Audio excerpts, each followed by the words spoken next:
Just as a quickie selfie reminder, sauce making involves the use of sodium hydroxide or lye, which can burn your skin and permanently damage your eyes. So be sure to learn and follow lye-safe handle procedure during the entire sauce making process, even while cleaning up. You can buy the products on Instagram store on.taa.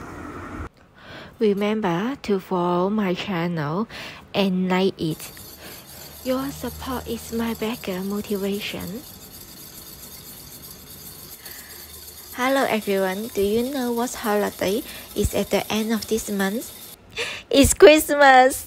One of my favorite festivals. In Hong Kong, the sweets are full of lights and the Christmas trees, frozen and burning. I like it very much. On Christmas, I eat hot pot with my family, watch TV, and celebrate the festival together. How will you spend Christmas? Please leave a message and let me know.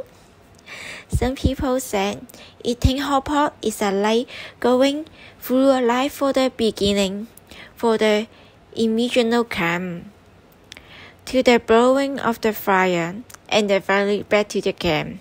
The up and down are the same though, and the ways of life. I like hot pot and share delicious food and interesting things in life with the people I love most. The kinds of life is lively and original. I love these kinds of simple happiness. Today we do about the Christmas cheese soup.